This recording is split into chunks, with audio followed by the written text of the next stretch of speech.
এই রেসিপিটা জানে না পৃথিবীতে মনে হয় এমন খুব কম লোকই আছে। হ্যালো ভিউয়ার্স, আসসালামু আলাইকুম। আমি আজকে আপনাদেরকে দুটি ক্যারামেল পুডিং বানিয়ে দেখাবো। এখানে আমি 2 লিটার দুধ নিয়েছি এবং দুধগুলোকে ভালো করে ঘন করব। দুধগুলো ফুটাতে ফুটাতে আমি এখানে 2 কাপ চিনি দিয়ে দিব। চিনির পরিমাণটা আপনারা আপনাদের টেস্ট অনুযায়ী দিয়ে দিবেন। আর এখানে কিছু গরম মসলা দিয়ে দিব, ছোট এলাচ দিব আর তেজপাতা দিব। আমি এখানে এগুলো আস্তই দিয়ে দিলাম, কেন যে এগুলোকে যখন ছাঁকনি দিয়ে ছাঁকবো তখন এগুলো ফেলে দিব পরবর্তী। আর চিনির ব্যালেন্স ঠিক রাখার জন্য সামান্য একটু লবণ দিয়ে দিব। রুম টেম্পারেচারে রাখা আমি এখানে 8টি ডিম দিয়ে দিব। ডিমগুলোকে ভালো করে ভেঙে আমি এগুলো ভালো করে ফেটিয়ে এদিকে আমি ক্যারামেল তৈরি করে নিব। চিনি দিব, চিনির সঙ্গে আমি সামান্য পানি দিয়ে ক্যারামেলটা বানিয়ে ফেলবো। ডিমগুলোকে ভালো করে ফেটিয়ে নিয়ে আমি এখানে ওই দুধ দিয়ে দিব। 2 লিটার দুধকে ঘন করে আমি 1 লিটার করে ফেলেছি। এবার আমি সেকে নিব, তারপর এই যে এই বাটিতে দিয়ে দিব। ক্যারামেলগুলো আমি এখানে আগে থেকে সেট করে রেখেছিলাম। এখন আমি এই দুধগুলো দিয়ে দিব 2টি পাত্রের মধ্যেই। অবশ্যই ক্যারামেলগুলো ঠান্ডা হতে হবে, গরম ক্যারামেলের উপরে দুধ দেওয়া যাবে না। একটি হাঁড়িতে সামান্য পানি দিয়ে একটি স্ট্যান্ড বসিয়ে দেব এবং একটি ওই যে পুডিং বানা বাটিটা দিয়ে দিব। এখানে খেয়াল রাখতে হবে যখন আমি পানি দিব তখন বাটি যেন অর্ধেক পরিমাণ ডুবে যায়। মিডিয়াম লো হিটে আমি 20 থেকে 25 মিনিটের মতো এটা রান্না করব।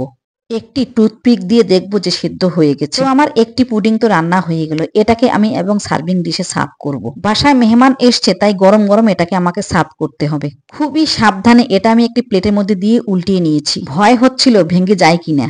মাশাআল্লাহ, ভাঙ্গিনি, কালারটাও অনেক সুন্দর হয়েছে। এই অবস্থায় গরম করে আমাকে মেহমানের সামনে দিতে হবে। তো আপনাদেরকে পিস পিস করে দেখিয়ে দিচ্ছি যে কেমন হয়েছে। সফট এবং মজা হয়েছিল এই পুডিংটি। আজকাল আগারগাঁওয়ে যে পুডিং বানিয়ে মানুষ ভাইরাল হচ্ছে, আপনাকে যে আগারগাঁওয়ে খেতে হবে না, বাসায় এভাবে বানিয়ে ফেলতে পারবেন। ফেসবুক ইউটিউব খুললে দেখা যাচ্ছে আগারগাঁওয়ে পুডিং বানিয়ে মানুষ ভাইরাল হচ্ছে। একটি তো আগে বানিয়ে দেখালাম, ওটা তো গরম গরম ছিল এবং পিসগুলো ভালো করে আমি দেখাতে পারিনি। ছুরির মাথায় নেওয়ার সঙ্গে সঙ্গে গলে যাচ্ছিল। তো আমি এই পুডিংটাকে 3 ঘন্টার জন্য ফ্রিজে রেখেছিলাম। আসলে পুডিং একটি জনপ্রিয় খাবার, বাচ্চা থেকে বড় সবাইরই এই পুডিং পছন্দ। তাই আমি পুডিংটা যখন বানাচ্ছিলাম তখন ভাবলাম যে আপনাদের সঙ্গেও শেয়ার করি।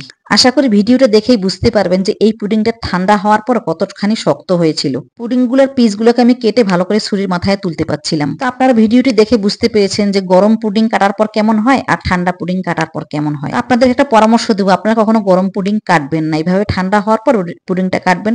খেতেও মজা লাগবে, আবার কাটতেও সুবিধা হবে। এই পুডিং এর রেসিপিটা আপনারা আপনাদের টাইমলাইনে শেয়ার দিয়ে রাখতে পারেন। লাইক এবং কমেন্টস করে জানাবেন কেমন হয়েছে। যারা ফেসবুক থেকে দেখছেন প্লিজ পেজটি ফলো দিয়ে রাখবেন। আর যারা ইউটিউব থেকে দেখছেন প্লিজ চ্যানেলটি সাবস্ক্রাইব করে দিবেন। গরম পুডিংটা যখন ঠান্ডা হয়েছিল তখন আপনাদেরকে আমি দেখাচ্ছি, 2 পিস ছিল সেটাই দেখাচ্ছি। দেখুন কত সফট হয়েছিল এবং অনেক মসৃণ হয়েছিল। আপনার বা আপনাদের বাচ্চাদের কেমন জানি না, তবে আমার বাচ্চাদের এই পুডিং রেসিপি খুবই পছন্দ। আর যখন ওরা মজা করে খায় তখন আমার এই বানানোর রেসিপিটাই সার্থক লাগে। তো আজকের জন্য আল্লাহ হাফেজ।